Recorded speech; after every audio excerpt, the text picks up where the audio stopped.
Ellen DeGeneres was once one of the most beloved figures in entertainment.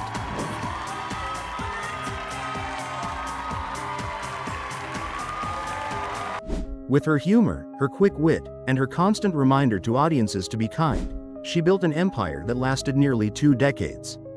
For years, she was considered untouchable, the queen of daytime television and one of the most recognizable figures in popular culture. But in just a few short years, that image crumbled. Allegations of a toxic workplace culture behind the scenes exposed a very different side of Ellen. The once celebrated host who brought laughter into millions of homes suddenly found herself at the center of one of Hollywood's most damaging scandals. And in the process, she transformed from America's sweetheart into one of its most controversial talk show hosts.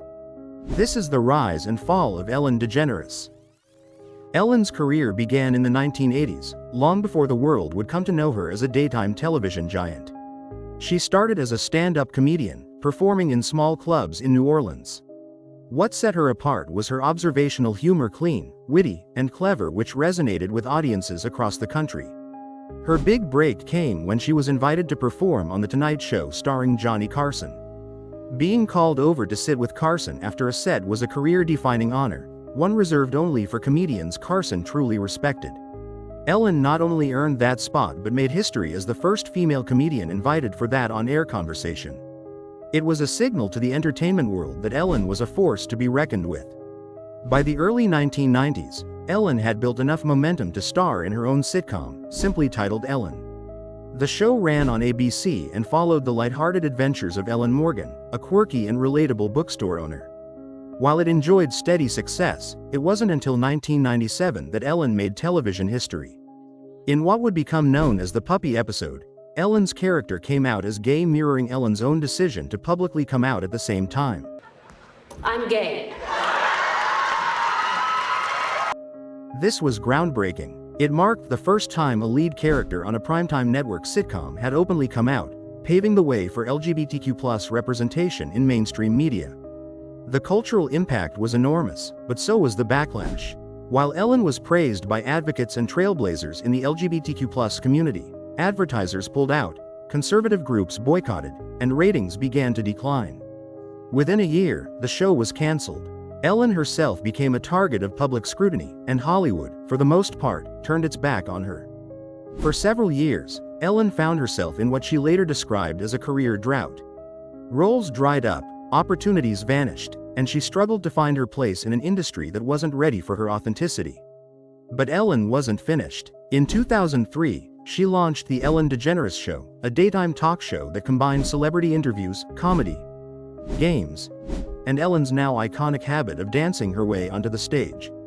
The show was a refreshing change from traditional daytime programming. It felt lighter, funnier, and more connected to pop culture. Audiences loved it. Ellen's mix of humor, kindness, and relatability made her a household name once again. Guests flocked to the show, and Ellen became known not only for her celebrity interviews but for her ability to connect with everyday people. Oh, Jesus. Yeah, I've heard of her. And I had it because I... yeah. Well, From surprising fans with life-changing gifts to spotlighting viral internet sensations, Ellen created moments that spread far beyond the TV screen.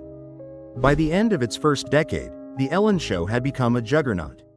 It won over 60 daytime Emmy Awards and pulled in millions of viewers daily.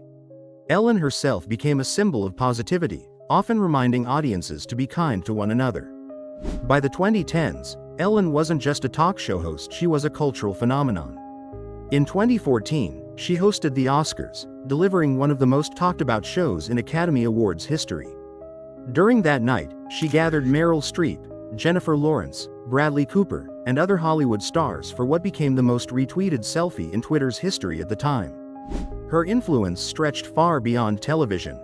She launched her own clothing and lifestyle brand, created a production company, and established the Ellen DeGeneres Wildlife Fund. Ellen used her platform to promote causes ranging from animal rights to education, and her audience adored her for it. Her show became the place where rising stars were discovered. She gave Justin Bieber one of his earliest mainstream platforms, turning a Canadian teenager into a global sensation. Countless internet stars, viral kids, and musicians owe part of their early success to Ellen's stage. At this point, Ellen was untouchable. She was funny, charitable, and seemed genuinely kind. Her brand was one of joy and generosity, and her empire seemed unstoppable. But as Ellen's popularity soared, so did whispers about her off-camera behavior. Rumors began circulating online, suggesting that Ellen wasn't as warm and friendly behind the scenes as she appeared on TV. Stories emerged of awkward guest interactions, moments where Ellen appeared dismissive, or accounts from former staffers painting her as cold and unapproachable. For years, these stories were brushed off as gossip. After all, Ellen's brand was built on kindness. How could America's nicest talk show host possibly be unkind? But in 2020, everything changed. In July 2020, BuzzFeed News published a bombshell report. The article compiled testimonies from current and former employees of the Ellen DeGeneres show who described the workplace as toxic. Allegations included bullying, racism, favoritism, and fear of retaliation from senior staff. The most damaging aspect of the story wasn't just the allegations themselves, it was the contrast between Ellen's public image and the experiences described by those who worked on her show. For years, Ellen had ended every broadcast with the reminder to be kind. But according to her staff, that kindness didn't exist behind the cameras. The fallout was immediate. Social media erupted with the hashtag #ReplaceEllen. Celebrities and comedians weighed in, some defending Ellen, others hinting that the allegations were unsurprising. The brand she had spent nearly 2 decades building was unraveling in real time. When The Ellen Show returned for its 18th season in September 2020, Ellen opened with a public apology. To the people who were affected, I know that I'm in a position of privilege and power, and I realize that with that comes responsibility, and I take responsibility for what happens at my show. She acknowledged the toxic culture, took responsibility, and promised that changes would be made.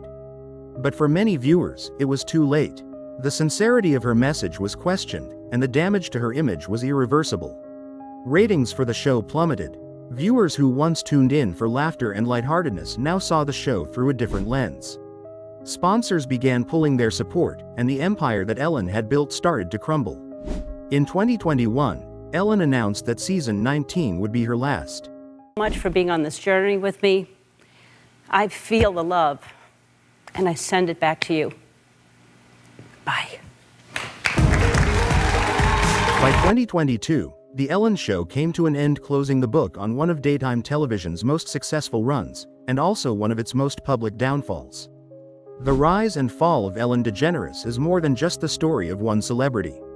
It's about the volatility of fame, the fragility of public trust, and the consequences of not living up to one's own message. Ellen once stood as a global symbol of kindness and joy, but today her name carries a mix of admiration and controversy. In the end, Ellen's story serves as a reminder that reputations can shift overnight. She built an empire on kindness, but it was undone by stories of cruelty. And while her contributions to comedy and television will never be erased, her legacy is forever complicated proof that sometimes, the truth behind the brand is far more complex than the image on screen.